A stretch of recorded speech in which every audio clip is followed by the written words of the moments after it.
السلام علیکم ورحمۃ اللہ وبرکاتہ۔ بسم اللہ الرحمن الرحیم۔ الحمدللہ رب العالمین وصلی اللہ علی نبینا محمد وعلی آلہ وصحبہ اجمعین وبعد۔ معزز مہمان گرامی،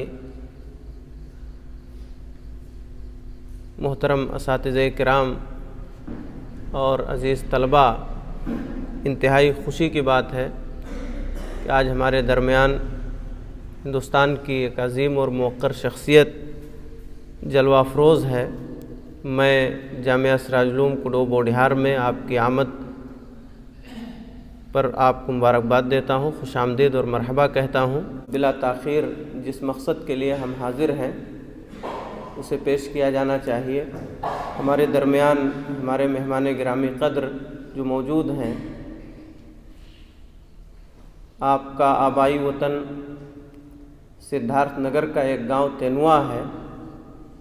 آپ جماعت اہل حدیث کی عبقری شخصیت علامہ عبدالحمید رحمانی رحمہ اللہ کے فرزند ارجمند ہیں۔ جامعہ اسلامیہ سنابل سے آپ نے فضیلت کی تعلیم مکمل کی۔ بعد ازاں آپ جامعہ اسلامیہ مدینہ منورہ اعلیٰ تعلیم کے حصول کے لیے گئے اور وہاں آپ نے BA کیا۔ پھر اپنے والد مرحوم کے لگائے ہوئے شجر کی اس کو تناور بنانے کے لیے اور اس کی دیکھ ریکھ کے لیے آپ دہلی تشریف لائے۔ فی الحال آپ Abul Kalam Azad Islamic awakening centre کے صدر ہیں، جس میں متعدد برانچیں ہیں۔ کئی جگہوں پر جامعہ اسلامیہ سنابل کی شاخ ہے، علی گڑھ ہو، لکھنؤ ہو اور دیگر ملک کے حصوں میں تقریباً 5000 سے زائد طلباء و طالبات اس سینٹر کے تحت تعلیم حاصل کرتے ہیں۔ ایک بڑی خدمت اللہ تعالیٰ آپ کے ذریعے سے لے رہا ہے۔ اللہ رب العالمین آپ کی تمام خدمات کو قبول فرمائے۔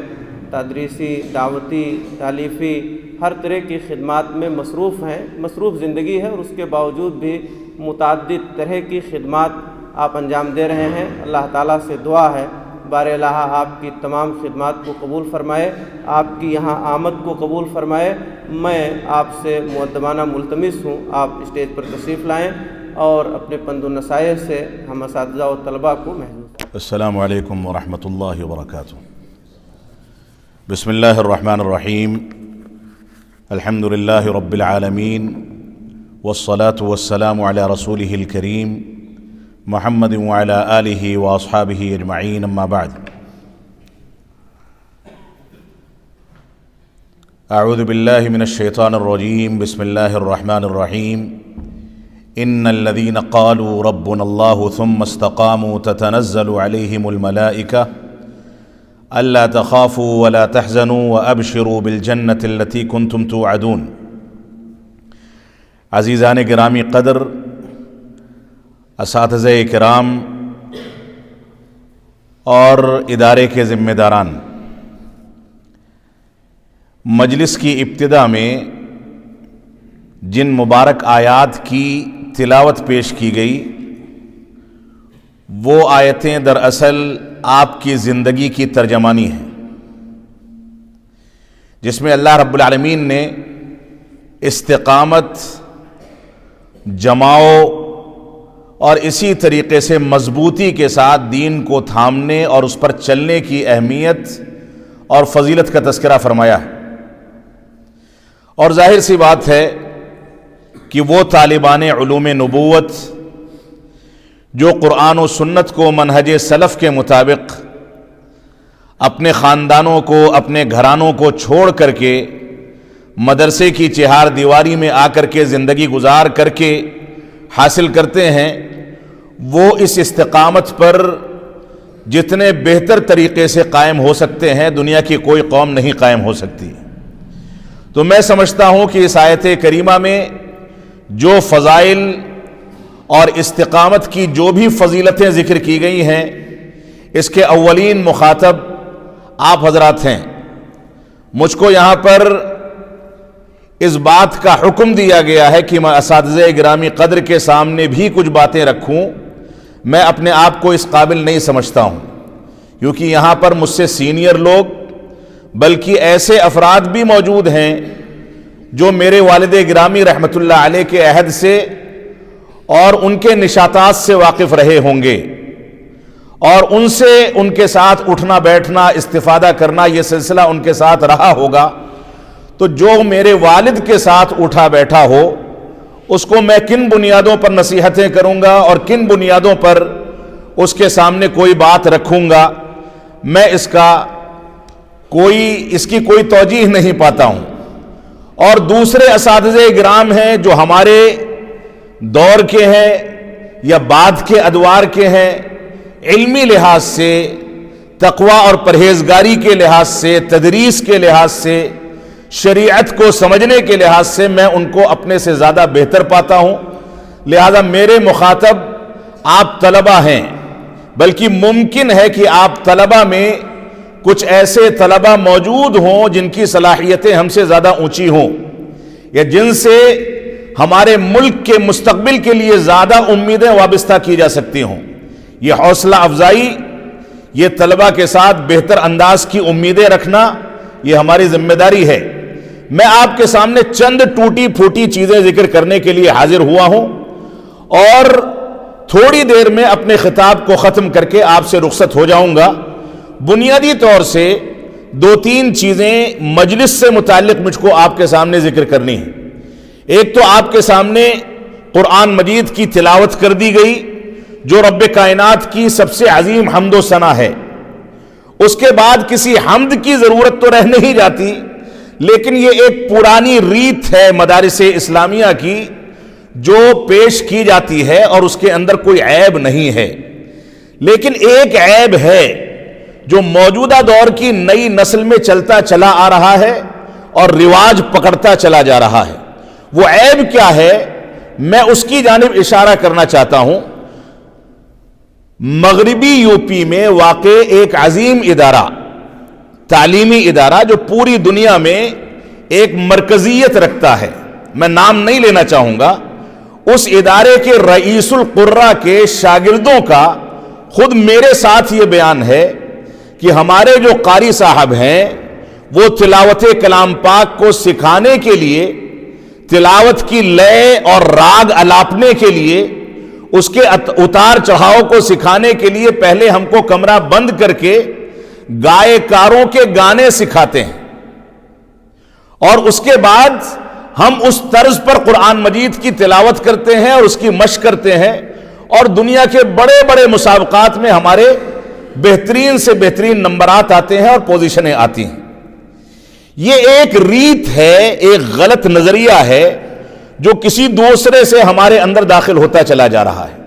میں اس مجلس میں جو نعت یا جو حمد پیش کی گئی ہے اس پر قطعاً کوئی تنقید یا تبصرہ نہیں کر رہا ہوں، لیکن یہ میری ذمہ داری ہے کہ اس طرح کی چیزیں جو تیزی کے ساتھ ہمارے اندر داخل ہوتی چلی جا رہی ہیں اس پر تنبیہ کی جائے۔ یہاں پر تنبیہ یہ ہے کہ ہمارے طلبہ جو اشعار گنگناتے ہیں، جو چیزیں پیش کرتے ہیں، بڑے معنی خیز ہوتے ہیں کبھی کبھار، لیکن اس کی لے پکڑنے کے لیے، اس کو پڑھنے کے لیے، اس کا جو طرز اختیار کرتے ہیں وہ عام طور سے کچھ ایسے لوگوں سے اختیار کرتے ہیں جو ہمارے لیے قابل اسوہ نہیں ہیں۔ نہ ان کی آواز، نہ ان کے پڑھنے کی کیفیت، نہ ان کا انداز، اور نہ ہی ان کا جو کیفیت وہ اختیار کرتے ہیں وہ چیزیں ہمارے لیے قابل تقلید نہیں ہیں، بلکہ بسا اوقات ان کے طرز پر کسی چیز کو پڑھنا ہمارے ماحول میں دوسری چیزوں کو داخل کرنے کا سبب بن سکتا ہے جو چیزیں منکرات پر مبنی ہیں۔ اس لیے ہمارے طلبہ کو ان چیزوں کا خیال کرنا چاہیے، بلکہ میں یہ کہوں گا کہ تلاوت کلام پاک ہو، حمد و ثنا ہو، رسول اکرم صلی اللہ علیہ وسلم کی مدح اور نعت ہو، ان چیزوں میں 2 بنیادی چیزوں کا خیال کرنا ضروری ہے۔ ایک تو یہ ہے کہ جب آپ نعت پڑھیں، حمد پڑھیں، تو الفاظ اور معانی اور جس نے لکھا ہے اس کے بیک گراؤنڈ، اس کے عقائد اور اس کے جو نظریات ہیں ان چیزوں پر نظر ثانی کرنے کے بعد ہی اس حمد یا نعت کا انتخاب کریں۔ دوسری بات یہ ہے کہ اس کو پڑھنے میں آپ اپنا طرز بذات خود ایجاد کریں، محنت کریں کہ آپ کا ایسا طرز ہو کہ اس طرز کو لوگ سن کر کے اتنے متاثر ہوں کہ ایک نیا رواج چلے، ایک نیا طرز چلے جس طرز کے اندر شریعت اسلامیہ کے سلسلے میں یا شریعت اسلامیہ کی کوئی مخالفت نہ ہو، اتنا زیادہ اتار چڑھاؤ نہ ہو کہ گانے کی کیفیت پیدا ہو جائے، گائے کاروں کی تقلید پیدا ہو جائے، بلکہ آپ کے اندر ایجاد ہونی چاہیے۔ آپ اس کے مطابق اپنے آپ کو تیار کریں، محنت کریں اور اس پر دنوں رات لگ کر کے اپنے اساتذہ گرامی قدر سے رائے مشورہ کریں اور اس کے بعد ایک چیز پیش کریں۔ یہ آپ کی بنیادی ذمہ داری ہے۔ میں آپ کے سامنے چند چیزیں جو لے کر کے حاضر ہوا ہوں، وہ چیزیں موجودہ احوال سے متعلق ہیں اور موجودہ حالات میں علماء اور طلباء کی کیا ذمہ داریاں ہیں اس سے متعلق ہیں۔ بہت بنیادی مسائل ہیں، جماعت اہل حدیث، سلفی دعوت، منہج سلف اور اس انداز کی جو اصطلاحات ہم ماضی میں کثرت کے ساتھ کتابوں میں پڑھتے تھے، اب وہ چیزیں ہم کو سوشل میڈیا میں سننے میں آنے لگی ہیں۔ لوگ یہ اعتراض کرتے ہیں کہ چند سالوں سے کچھ لوگوں نے منہج سلف کے نام سے نئی باتیں ایجاد کر لی، نئی چیزیں ایجاد کر لی۔ اب لوگوں کو گمراہ کرنے کے لیے قرآن و سنت سے ہٹ کر کے سلف صالحین کے منہج کی ایک نئی اصطلاح معاشرے میں عام کی جا رہی ہے۔ اس طرح کے چیلنجز ہمارے سامنے میدان دعوت میں ہیں۔ ہمارے وہ طلباء جو بڑے ہیں، وہ جب گھروں کو جاتے ہوں گے، خطبات جمعہ کی ذمہ داری نبھاتے ہوں گے یا اپنے علاقوں کی مسجدوں میں دروس وغیرہ کا اہتمام کرتے ہوں گے، تو عوام کی جانب سے اس انداز کے اعتراضات آتے ہوں گے۔ اور اس مجلس میں، اس مبارک مجلس میں دو طرح کے طلباء موجود ہیں۔ ایک وہ طلباء ہیں جو حفظ قرآن کریم سے وابستہ ہیں، خیرکم من تعلم القرآن وعلمہ، یا دوسری ایک روایت ہے ان اللہ یرفع بہذا الکتاب اقواما ویضع بہ آخرین۔ یہ قرآن مجید دو دھاری تلوار ہے۔ میں اپنے چھوٹے عزیز طلبہ کو پہلے مخاطب کر رہا ہوں کہ یہ قرآن مجید دو دھاری تلوار ہے۔ اس کو پڑھنے کا طرز، یاد کرنے کا طریقہ، اپنے دل و دماغ میں باقی رکھنے کی تدابیر اور اس کے مطابق زندگی گزارنے کا جذبہ، یہ چند چیزیں ہیں جو ہمارے طلبہ کے اندر، چاہے عربی کے طلبہ ہوں چاہے حفظ کے، ان طلبہ کے اندر یہ جذبہ موجود ہونا چاہیے۔ آپ کو معلوم ہونا چاہیے، غالباً مسند احمد بن حنبل کی روایت ہے کہ صحابہ کرام ذکر کرتے ہیں کہ ہم اللہ کے نبی صلی اللہ علیہ وسلم سے قرآن مجید کی چند آیتیں سیکھتے تھے، پڑھنا سیکھتے تھے، اس کا معنی اور مفہوم سیکھتے تھے، اس کی شرح و تفسیر سیکھتے تھے، اس پر عمل کرتے تھے، اور جب عمل کر لیتے تھے تب اگلی 10 آیتوں کی جانب بڑھتے تھے۔ آج کے دور میں صورتحال یہ ہے کہ فنون اتنے زیادہ ہیں کہ ایک ہی کلاس میں آپ کو سب کچھ پڑھنا ہے، لیکن وہ طلبہ جو کسی ایک فن سے دلچسپی رکھتے ہیں، ان کی یہ بنیادی ذمہ داری ہے کہ وہ اس فن کی مہارت کے لیے الگ سے درس نظامی سے ہٹ کر کے شام کے پہر، چھٹی کے اوقات میں اپنے اساتذہ سے جڑ کر کے اس کی کتابوں کے بارے میں معلوم کریں، بڑے علماء کی کتابیں خریدیں، اس کا مطالعہ کریں، اور اس بات کو یاد رکھیں کہ اردو زبان کی کتابوں پر اعتماد نہ کریں بلکہ عربی زبان کی کتابیں ڈائریکٹ لا کر کے اس کو حل کرنے کی کوشش کریں۔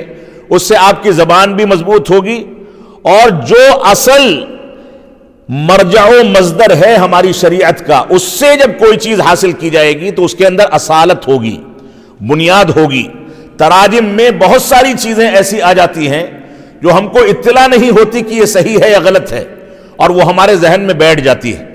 تو جو طالب علم اپنی ابتدائی زندگی میں یہاں داخل ہونے کے بعد اپنے آپ کو جس چیز میں دلچسپی لیتا ہوا پاتا ہے، سب سے پہلے اساتذہ سے مشورہ کر کے اس فن کے بارے میں مختلف معلومات جمع کرے۔ مثال کے طور پر اگر کسی طالب علم کو حدیث میں دلچسپی ہے تو اس طالب علم کی یہ ذمہ داری ہے کہ وہ حدیث کی کتابوں کے بارے میں معلومات حاصل کرے۔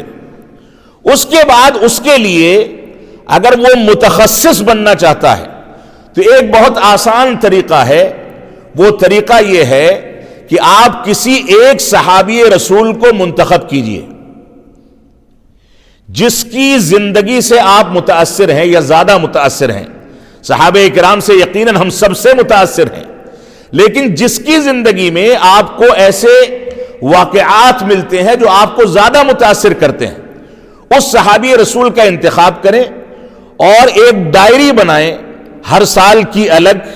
اس ڈائری میں اس صحابی رسول کی جتنی بھی روایتیں درس نظامی کے تحت آپ سے گزریں اس کو نوٹ کر لیجیے، اور اس صحابی رسول کے بارے میں جو کچھ معلومات آپ کو کتابوں میں ملے وہ معلومات جمع کرتے چلے جائیں. ایک طالب علم اگر متوسطہ میں یہ چیز نہ کر سکا، ثانویہ سے شروع کر دے اور 4-5 سال 6 سال تک اس چیز پر قائم رہے تو میں سمجھتا ہوں کہ وہ چلتا پھرتا اسوہ بن سکتا ہے، موسوعہ بن سکتا ہے اس ایک صحابی رسول اور اس کی حدیثوں کے بارے میں. تو یہ تخصص کا دور ہے. اگرچہ فنون بہت زیادہ ہیں لیکن اس کے باوجود مواقع بڑھ گئے ہیں.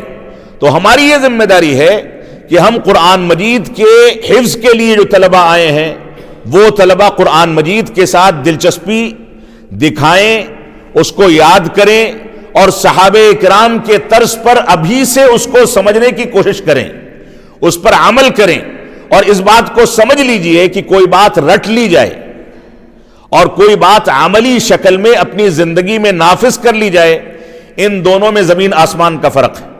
ہندوستان کے پہلے وزیر تعلیم اور جماعت اہل حدیث کے معروف عالم دین مفسر قرآن مولانا ابوالکلام آزاد رحمت اللہ علیہ فرماتے ہیں کسی چیز کو 100 بار یاد کرنے سے بہتر ہے کہ ایک آدھ بار لکھ لیا جائے، نوٹ کر لیا جائے. تو آپ لکھنے میں بخیلی مت کیجئے، ہر چیز کو پختگی دینی ہے، جس چیز کو اس چیز کو لکھنے کے عادی بنیے. ایک بار نہیں 2 بار لکھیے، 2 بار نہیں 10 بار لکھیے، آپ کے ذہن میں وہ چیز یقیناً بیٹھے گی اور اس سے آپ کو فائدہ ہوگا. تو حفظ قرآن کے طلبہ اپنی استطاعت بھر، عربی زبان کے طلبہ اپنی استطاعت بھر وہ اس چیز کو اپنی زندگی میں نافذ کریں. انشاءاللہ یہ چیز ان کے لیے مفید ثابت ہوگی. اب میں چند باتیں جن میں بعض سلفی علماء کے، بعض اسلاف امت کے اقوال میں نے ابھی جلدی نوٹ کیے ہیں، ان کا تذکرہ کر کے 2-3 موضوعات کو آپ کے سامنے ذکر کروں گا اور اس کے بعد آپ سے رخصت ہوں گا.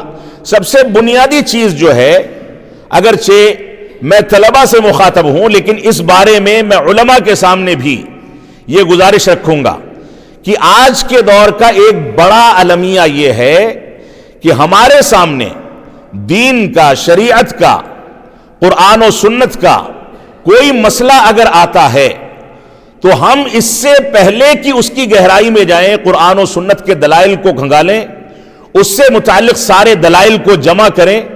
جو استنباط کا، اجتہاد کا اور فتاوے کا ضابطہ ہے کہ اس سے متعلق سارے دلائل جمع کیے جائیں، ان کو سمجھا جائے، اس پر بحث و تحقیق کی جائے، اساتذہ کے سامنے وہ چیزیں رکھی جائیں، اس کا فہم پیدا کیا جائے اور اس کے بعد اس کے فیصلے تک پہنچا جائے.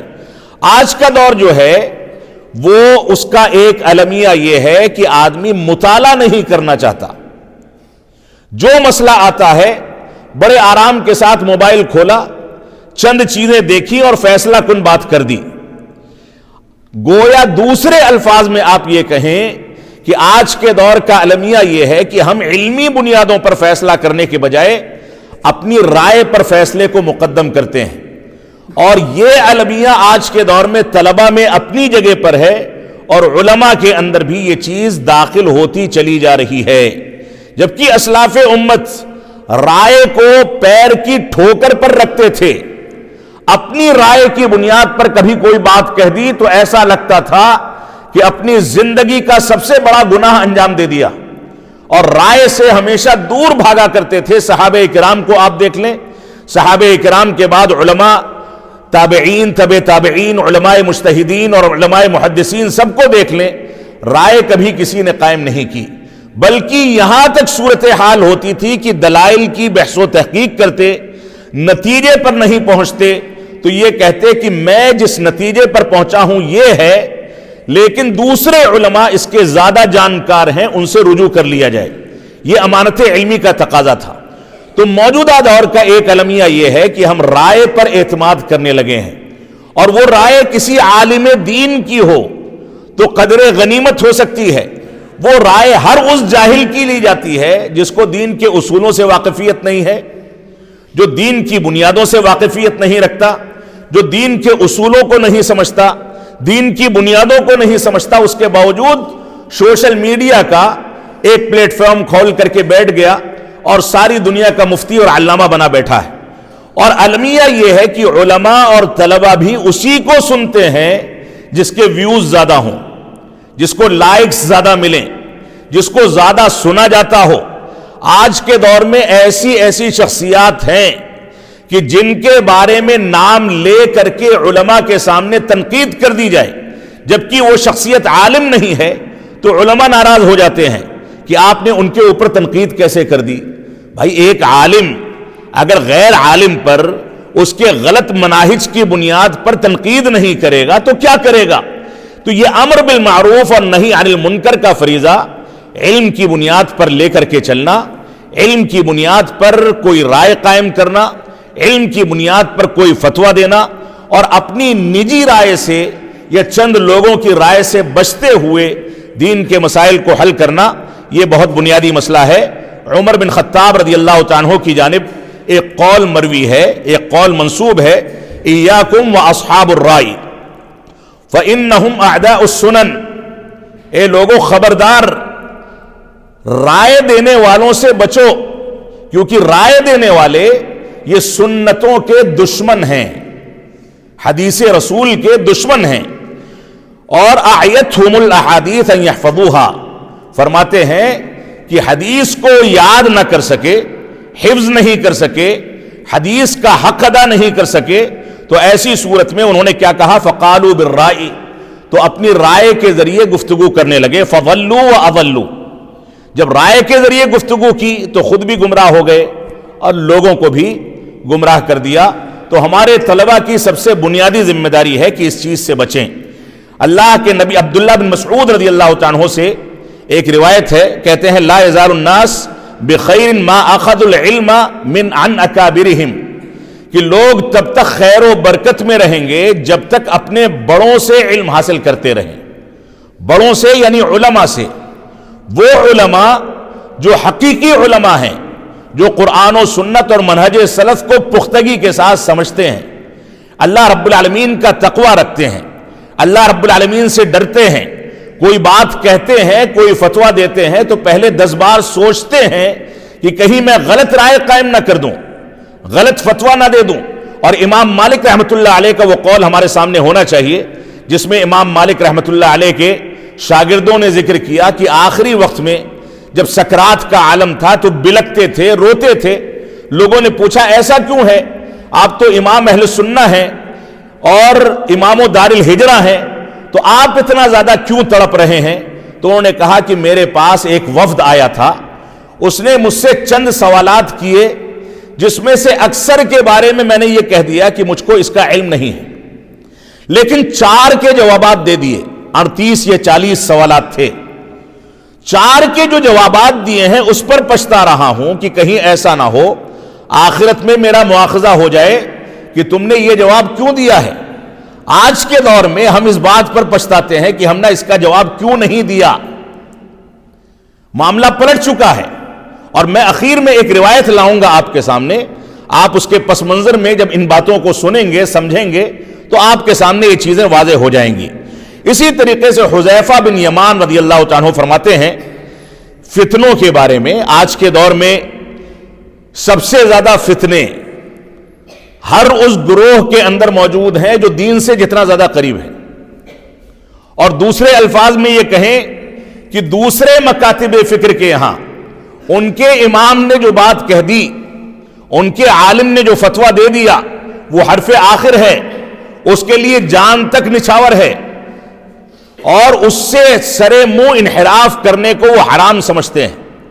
تو کم از کم ایک بات پر قائم ہے، اگرچہ غلط بات ہے، لیکن جماعت اہل حدیث کے ہاں ایسا عشوائی نظام ہے کہ ایک عالم کو انسان اگر کوئی مسئلہ اس کے سامنے پیش کرتا ہے تو اس طریقے سے تلاش کرتا ہے کہ ہمارے اس مسئلے کا حل ہمارے مزاج کے حساب سے کون سا عالم نکالے گا، کون ہماری مرضی کے مطابق فتویٰ دے گا، ایسے علماء کو تلاش کرتے ہیں۔ اگر سختی کے مسائل ہیں کہ ہمارے خلاف کوئی فتویٰ آ جائے گا تو نرمی رکھنے والے علماء کو تلاش کیا جائے گا کہ ان سے کسی طرح سے جواز نکال لیا جائے، معاملہ ان کے سر پر جائے گا، ہمارا کیا جاتا ہے، آخرت میں ان کو جواب دینا ہے۔ یہ صورتحال ہے۔ ہم علماء بیزاری کے شکار ہیں، ہم علماء کی ناقدری کے شکار ہیں۔ ہمارے یہاں علماء جو ہیں وہ گھر کی لونڈیاں ہیں، جیسے چاہیں ان کو استعمال کر لیں۔ علماء کی قدر کرنا، علماء کے مقام کو سمجھنا، علماء کی عزت و تکریم کرنا، یہ جماعت اہل حدیث سے مفقود ہوتا چلا جا رہا ہے۔ اور ایک نیا فتنہ اٹھا ہے، وہ نیا فتنہ یہ ہے کہ رائے کی بنیاد پر دین کی ترجمانی کرنے والوں کو غیر عالم ہونے کے باوجود ہمارے لوگوں نے اپنا قائد تسلیم کر لیا ہے، اسی کو سننا چاہتے ہیں، اسی کی باتوں پر عمل کرنا چاہتے ہیں، اسی کے فتووں کے ذریعے سے مسائل کو حل کرنا چاہتے ہیں، جبکہ اس کے پاس نہ دین کی بنیاد ہے، نہ احادیث اور قرآن کو سمجھنے کے اصول و ضوابط موجود ہیں، اور نہ ہی یہ صلاحیت ہے کہ وہ کسی دین کے مسئلے میں کوئی رائے قائم کر سکے یا کوئی فتویٰ دے سکے۔ تو یہ ہمارے لیے بنیاد ہے۔ حذیفہ بن یمان رضی اللہ تعالیٰ عنہ فرماتے ہیں کہ لا تضرک الفتنہ، تم کو فتنہ تب تک نقصان نہیں پہنچا سکتا ما عرفت دینک، جب تک تم اپنے دین کو سمجھتے ہو۔ یعنی فتنوں سے، اگر موجودہ دور کے فتنوں سے آپ کو بچنا ہے تو آپ بنیادی طور سے اپنے دین پر ثابت قدمی اختیار کیجئے۔ طالب علم نے شروع میں جو آیتیں تلاوت کی، ان الذین قالوا ربنا اللہ ثم استقاموا تتنزل علیہم الملائکہ الا تخافوا ولا تحزنوا وابشروا بالجنۃ التي کنتم توعدون، ان آیتوں میں اسی کی فضیلت ذکر کی گئی ہے۔ صرف اتنا کہہ دینا کہ اللہ رب العالمین میرا رب ہے بہت آسان ہے، لیکن اس کے تقاضے کیا ہیں؟ اتنا اعلان کرنے کے بعد ہم کن چیزوں کے مکلف ہو جاتے ہیں، اللہ رب العالمین پر ایمان کا مفہوم کیا ہے، شرائط کیا ہیں، ایمان کے تقاضے کیا ہیں، ایمان کے اندر غلط توجیہ و تعویل کرنے والے کون سے فرقے ہیں جن کی تردید کرنا ہماری ذمہ داری ہے، یہ پوری تفاصیل اسی ایک ٹکڑے کی تفصیل ہے، اور وہ علماء اور طلباء ہی سمجھ سکتے ہیں۔ لہذا ہمارے طلباء کو اس چیز کو پوری باریکی کے ساتھ اور گہرائی کے ساتھ سمجھنا چاہیے۔ تو فرماتے ہیں جب تک دین پر قائم ہو تب تک فتنے تم کو نقصان نہیں پہنچا سکتے۔ انما الفتنہ اذا اشتبہ علیک الحق والباطل، فرماتے ہیں فتنہ کیا ہے؟ فتنہ یہ ہے کہ اگر حق و باطل تمہارے اوپر مشتبہ ہو جائیں، یہ حق ہے یا یہ حق ہے، یہ باطل ہے یا یہ باطل ہے، اگر اشتباہ پیدا ہو جائے تو یہی فتنہ ہے، اور تم اشتباہ پیدا ہونے کے بعد اس بات کا فیصلہ نہ کر سکو کہ کن چیزوں کی پیروی کرنی ہے اور کن چیزوں کو چھوڑنا ہے، فتلک الفتنہ، یہی در حقیقت فتنہ ہے۔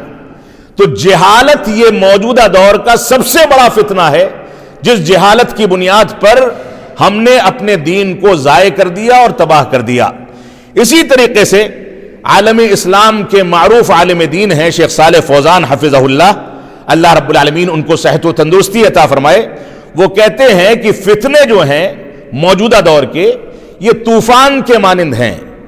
جیسے طوفان چلتا ہے تو دروازے کھڑکی سب اکھاڑ کر کے ہوا نکل جاتی ہے اور توڑ دیتا ہے دروازوں کو، کھڑکیوں کو، ویسے ہی موجودہ دور کے فتنے یہ طوفان کے مانند ہیں، اور اس طوفان سے، اس فتنے سے وہی شخص بچ سکتا ہے جو سنت کے اوپر تمسک اختیار کر لے، سنت کا فہم اور سنت کے تقاضوں کو مکمل طریقے سے سمجھ لے۔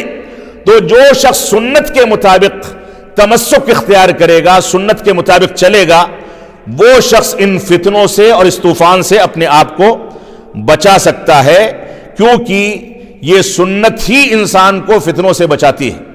اور سنت کے ذریعے سے فتنوں سے بچنے کے لیے ہمارے اوپر واجب اور ضروری ہے کہ ہم سنت کو سمجھیں کہ سنت کیا ہے۔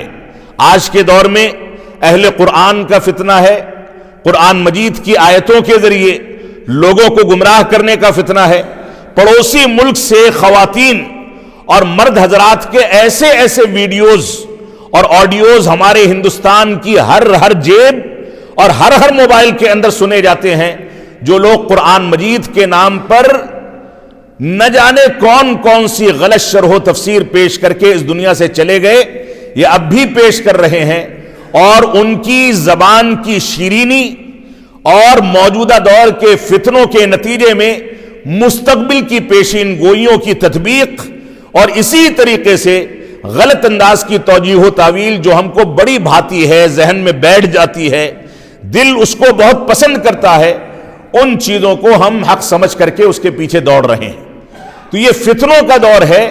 فتنوں سے نجات صرف اور صرف رسول اکرم صلی اللہ علیہ وسلم کی سنت کے ذریعے ملے گی، کیونکہ قرآن مجید کو اگر کوئی سمجھنا چاہتا ہے اور وہ یہ چاہتا ہے کہ قرآن مجید کو سنت کے بغیر سمجھ لے تو یہ چیز ممکن نہیں ہے۔ قرآن مجید کو سمجھنے کے لیے بھی سنت رسول کو سمجھنا یہ ہماری ذمہ داری ہے۔ اور شیخ صالح فوزان حفظہ اللہ ہی ایک دوسری جگہ پر فرماتے ہیں کہ جیسے جیسے زمانہ گزرتا چلا جا رہا ہے، لوگ منہج سلف کے محتاج زیادہ ہوتے چلے جا رہے ہیں، کیونکہ نئے نئے فتنے ہیں۔ بعض روایات میں ملتا ہے کہ انسان یمسی مسلمن ویصبح کافرن، کہ رات میں مسلمان ہو کر کے سوئے گا اور صبح کافر ہو کر کے بیدار ہوگا۔ اتنے فتنے ہیں کہ ہم سمجھ نہیں پاتے کہ یہ فتنہ کہاں سے ہمارے گھرانوں میں داخل ہو جاتا ہے۔ بڑے بڑے علماء اور بڑے بڑے مدارس اسلامیہ، بڑی بڑی دین کی خدمات انجام دینے والے، تصنیف و تالیف کرنے والے، اگر اپنی گھروں کی جانب پلٹ کر کے دیکھیں تو ان کے گھروں کے اندر خلافت و ملوکیت کے بہانے سے، صحابہ کرام کی تنقیص کے بہانے سے نہ جانے کون سے فتنے داخل ہو چکے ہیں، اور ان فتنوں نے ہمارے عقائد اور ہمارے مناہج کو تباہ و برباد کر کے رکھ دیا ہے۔ تو ہماری یہ ذمہ داری ہے کہ ہم ان فتنوں سے اپنے آپ کو محفوظ رکھیں۔ امام احمد بن حرب رحمۃ اللہ علیہ فرماتے ہیں کہ میں نے اللہ رب العالمین کی عبادت میں 50 سال گزار دیے، لیکن عبادت کی لذت کو میں نے محسوس نہیں کیا۔ یہ میرے خطاب کا دوسرا گوشہ ہے۔ عبادت کی لذت کو میں نے تب تک محسوس نہیں کیا جب تک 3 چیزوں کو چھوڑ نہیں دیا۔ ترکت رضا الناس حتی قدرت ان اتکلم الحق، کہ میں نے لوگوں کی خوشنودی اور رضامندی کو نہیں چھوڑ دیا تاکہ میں کھل کر کے حق بات کر سکوں، لوگوں کے سامنے حقانیت بیان کر سکوں۔ ایک عالم دین اگر یہ سمجھتا ہے کہ ہر شخص کو جمعے کا خطبہ سننے والے، درس میں حاضر ہونے والے ہر شخص کو راضی کر کے خوش کر کے چلے گا، یہ ممکن نہیں ہے۔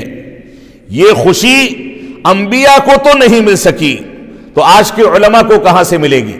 تو فرماتے ہیں میں نے 50 سال تک رب کائنات کی عبادت کی، لیکن لذت محسوس نہیں کی جب تک 3 چیزوں کو نہیں چھوڑ دیا۔ اللہ رب العالمین کی عبادت کو کرنے کی لذت کے لیے میں نے لوگوں کی رضامندی کو نظر انداز کر دیا تاکہ میں اپنی زبان سے حق بات کہہ سکوں، کسی کو بری لگے کسی کو بھلی لگے یہ ایک الگ مسئلہ ہے کہ اسالیب دعوت کے طرز کو اختیار کر کے ہم الگ الگ اسالیب اختیار کرتے ہیں، کہیں کوئی اسلوب ہوتا ہے کہیں کوئی اسلوب ہوتا ہے، لیکن ان اسالیب کے بہانے سے اگر کوئی امر بالمعروف اور نہی عن المنکر کے فریضے سے تنازل کر لیتا ہے تو وہ مجرم ہے، آخرت میں اس سے اس بارے میں سوال کیا جائے گا۔ دوسری چیز کہتے ہیں میں نے جب تک فاسق اور فاجر لوگوں کی صحبت کو نہیں چھوڑ دیا، حتی وجدت صحبت الصالحین، یہاں تک کہ صالح افراد، نیکوکار متقی پرہیزگار لوگوں کی صحبت کو اختیار نہ کر لوں جب تک عبادت کی لذت مجھ کو محسوس نہیں ہوئی۔ تو آپ کی صحبت بھی جو ہے وہ بہت پاکیزہ ہونی چاہیے۔ غلط لوگوں کی صحبت میں بیٹھیں گے، تمباکو کھانا سیکھ جائیں گے، بیڑی سگریٹ پینے لگیں گے، گل کرنے لگیں گے، غلط لوگوں کی صحبت میں بیٹھیں گے، داڑھی پر کینچی چل جائے گی، غلط لوگوں کی صحبت میں بیٹھیں گے، پیجامہ ٹخنے سے نیچے اتر جائے گا، غلط لوگوں کی صحبت میں بیٹھیں گے، آپ کے کنارے کوئی منکرات کو انجام دے، آپ کہیں گے کیا فرق پڑتا ہے، دوسرے مولوی صاحب ہیں ٹوک دیں گے، ہماری ذمہ داری نہیں ہے۔ غلط لوگوں کی صحبت آپ کو ہمیشہ دین کے اور اس راستے سے آپ کو نکال کر کے باہر کر دے گی جس راستے کے آپ مسئول ہیں، جس کے بارے میں آپ سے قیامت کے دن سوال کیا جانا ہے۔ اور تیسری چیز کہتے ہیں کہ میں نے جب تک دنیا کی مٹھاس کو، دنیا کی حلاوت کو نہیں چھوڑ دیا، حتی وجدت حلاوت الآخرہ، جب تک میں نے دنیا کی حلاوت کو نہیں چھوڑ دیا کہ میں آخرت کی حلاوت اور چاشنی کو اختیار کر لوں، جب تک مجھ کو عبادت کے اندر لذت محسوس نہیں ہوئی۔ یہ تین بنیادی چیزیں ہیں جو ہمارے طلبہ کے اندر سرے سے مفقود ہیں۔ میں کلی طور پر انکار نہیں کروں گا، لیکن غالب طور سے صورتحال یہی ہے کہ ہمارا رجحان، ہماری طرز زندگی، ہمارا اٹھنے بیٹھنے کا اسلوب، لوگوں کی صحبت اختیار کرنے کا طریقہ، ان چیزوں نے ہم کو ان بنیادوں سے دور کر دیا ہے۔ اللہ رب العالمین ہم کو ان کی جانب لوٹنے کی توفیق عطا فرمائے۔ یہ سیر اعلام النبلاء کی عبارت ہے۔ علامہ البانی رحمۃ اللہ علیہ فرماتے ہیں کہ میں تم کو نصیحت کرتا ہوں، ان تستمروا بالدعوہ، علماء کرام کو، سلفی حضرات کو نصیحت کرتے ہوئے فرمایا کہ دعوت پر استمرار اختیار کرو، وَتَبْتَعِدُوا عَنِ السِّيَاسَةِ، اور سیاست سے اپنے آپ کو بچا کر کے رکھو۔ ابھی عالم اسلام کے ایک معروف عالم دین شیخ محمد بن رمضان حاجری حفظہ اللہ ہمارے یہاں دہلی میں تشریف لائے ہوئے تھے۔ آپ میں سے چند حضرات نے ہو سکتا ہے ان کا محاضرہ سنا ہو۔ ان سے ہم نے اس بارے میں ایک سوال کیا کہ یہ سیاست جو ہے، جس سیاست کے نتیجے میں ہم اتار چڑھاؤ دیکھتے ہیں کہ سعودی عرب نے یہ موقف لے لیا، ترکیہ کا یہ موقف ہے، مصر کا یہ موقف ہے، فنا کا یہ موقف ہے، فنا کا یہ موقف ہے، تو انہوں نے کہا کہ ہم اس بات کے مکلف ہیں کہ ہم اپنی دین کی دعوت پر استقامت حاصل کریں۔ سیاست جو ہے وہ ایسی لونڈی ہے، ان کے الفاظ ہیں، سیاست ایسی لونڈی ہے جس کے ماں باپ کا کوئی پتہ نہیں، اور وہ دنیا کے اندر لوگوں کو لبھانے کا کام کرتی ہے کہ اس کو خوش کرنے کے لیے ایسا کر دیا جائے، اس کو خوش کرنے کے لیے ایسا کر دیا جائے۔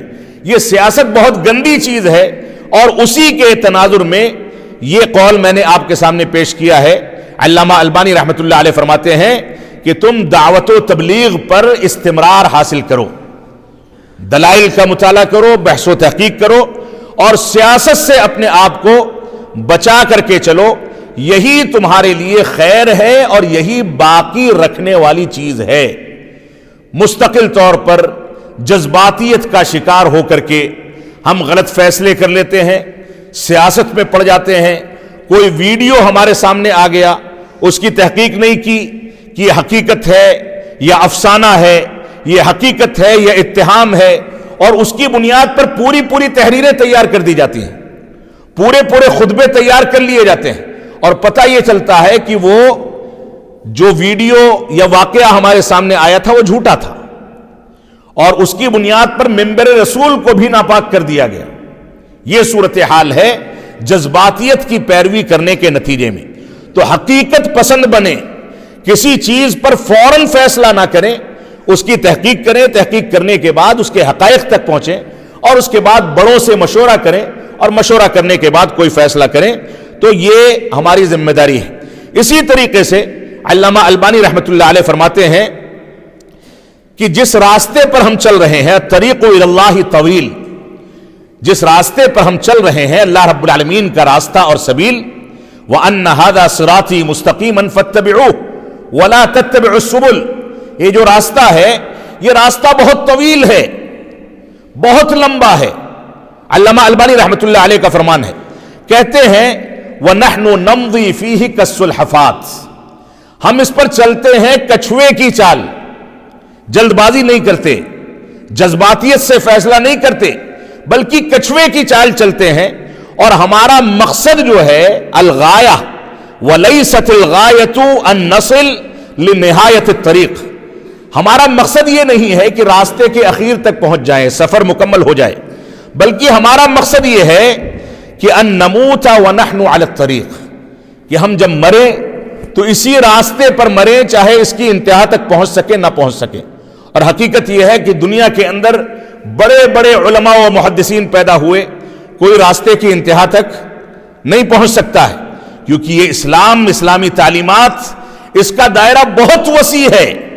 انسان کسی ایک چیز کو حاصل کرتا ہے، دو چیزیں فوت ہو جاتی ہیں، لیکن جو چیز حاصل کرے اس کو منہج سلف کے مطابق حاصل کرے، اس پر استقرار اور استقامت حاصل کرے، اسی راستے پر آہستہ آہستہ چلتا رہے، موت اسی پر آئے، اسی میں عافیت ہے۔ جلد بازی، جذباتیت، ساری چیزوں کو حاصل کر لینے کا جذبہ اور حاصل کرنے کے نتیجے میں جلد بازی میں راہ راست سے بھٹک جانا، یہ سمجھدار انسان کی صفت نہیں ہوتی۔ اللہ رب العالمین ہم کو ان باتوں کی توفیق عطا فرمائے۔ اب تیسری بات، جو خطاب کا تیسرا گوشہ ہے، اس کے بارے میں چند اقوال میں ذکر کر کے اپنی بات کو ختم کروں گا، اگرچہ میں نے جو ارادہ کیا تھا بات اس سے لمبی ہو گئی ہے۔ ایک آیت کریمہ ہے، اللہ رب العالمین کا فرمان ہے ادعو الی سبیل ربک بالحکمت والموعظۃ الحسنہ وجادلہم باللتی ہی احسن۔ اللہ رب العالمین کے راستے کی جانب حکمت کے ذریعے، مواعظ حسنہ کے ذریعے اور جدال باللتی ہی احسن کے ذریعے پکارو، لوگوں کو بلاؤ۔ یہ تین اسالیب بیان کیے گئے ہیں۔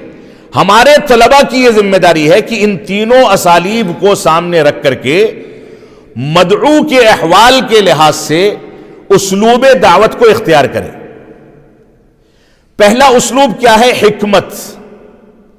شیخ الاسلام علامہ ابن تیمیہ رحمۃ اللہ علیہ فتاوی ابن تیمیہ میں اس آیت کریمہ کی تفسیر میں کہتے ہیں کہ مدعو، جس کے سامنے آپ دعوت پیش کر رہے ہیں، وہ آپ کی بات کو سن لیتا ہے اور اس پر عمل کرتا ہے۔ ایک شخص ایسا ہوتا ہے، اگر وہ ایسا ہے تو حکمت کے ساتھ اس کو دعوت دیتے رہیے، کوئی مسئلہ نہیں ہے، بہت آسان ہے۔ لیکن اگر کوئی شخص ایسا ہے جو بات کو سنتا تو ہے، لیکن کہتے ہیں اردو زبان میں کہ ایک کان سے سنتا ہے دوسرے سے نکال دیتا ہے، عمل نہیں کرتا، اس کے بارے میں کہتے ہیں یہ مدعو کی دوسری قسم ہے، اور اس کے بارے میں مواعظ حسنہ کو اختیار کرنے کا حکم دیا گیا کہ انسان اس کے سامنے مواعظ حسنہ، قرآنی اور احادیث سے ثابت شدہ واقعات اور ماضی کے قوموں کی جو چیزیں گزری ہیں ان چیزوں کا ذکر کر کے اس کو راہ راست پر لانے کے لیے آمادہ کرے۔ اس کے ہاں سرکشی تو نہیں ہے کہ سننے سے انکار کر دے، لیکن عمل کرنے کا جذبہ بھی ماند پڑ چکا ہے، سستی اور کاہلی کا شکار ہے، لہذا ایسی جگہ پر اس کی یہ ذمہ داری ہے کہ مواعظ حسنہ کے ذریعے اس کو راہ راست پر اور سبیل حق پر لانے کی کوشش کرے۔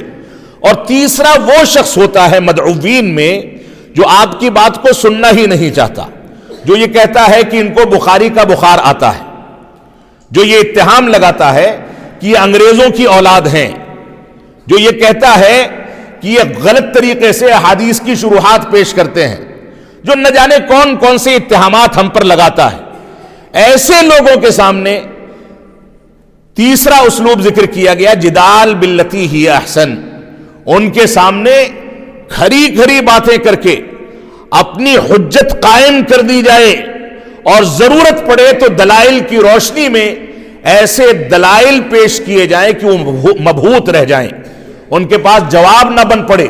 اور ان کی اس روش اور غلط اسلوب اور سرکشی کے نتیجے میں دیکھا دیکھی جو لوگ گمراہ ہو رہے ہیں، وہ ان چیزوں سے عبرت حاصل کر کے گمراہی کے راستے کو چھوڑ کر کے آپ کے ساتھ آ جائیں۔ یہ تین اسالیب ہیں۔ ہمارے طلبہ کی ذمہ داری ہے کہ ان تینوں چیزوں کو سامنے رکھیں۔ شیخ الاسلام علامہ ابن تیمیہ رحمۃ اللہ علیہ فرماتے ہیں کہ اصل دین کیا ہے؟ اصل دین کیا ہے؟ هو الامر بالمعروف والنہی عن المنکر۔ دین کی اصل یہ ہے کہ انسان اچھائی کا، معروف کا حکم دے اور منکرات سے روکے. وَرَأْسُ الْمَعْرُوفِ التَّوْحِيد، کہتے ہیں کہ معروف یعنی نیکی کے کاموں کی سردار کیا ہے؟ یہ توحید ہے. لوگ بہت اعتراض کرتے ہیں کہ اہل حدیثوں کو توحید کے علاوہ کوئی موضوع نہیں آتا. بھائی جب آپ توحید کی اصلاح کر لیں گے تو فروعی مسائل بذات خود مضبوط ہو جائیں گے.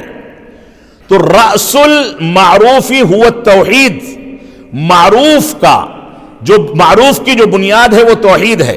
وہ رأس المنکر هو الشرک، اور منکرات کی جو رأس ہے، جو بنیاد ہے، وہ شرک ہے.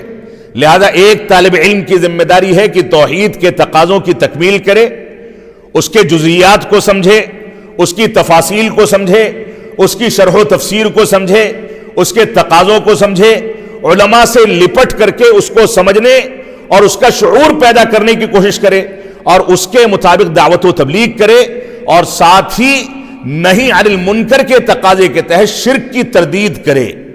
آج کے دور میں صلح کلی کی پالیسی بہت عام ہوتی چلی جا رہی ہے کہ ہم لوگوں کو اچھائی کا حکم دے دیتے ہیں، کافی ہے، منکرات سے روکیں گے تو لوگ ناراض ہو جاتے ہیں. بھائی رب کائنات کی ناراضگی سے بہتر ہے کہ دنیا کی ناراضگی مول لے لیجئے. تو منکرات اور امر بالمعروف، یہ دونوں کی دونوں چیزیں ایسی چیزیں ہیں کہ دونوں ایک ساتھ نہیں چلیں گی جب تک انسان کامیاب نہیں ہو سکتا.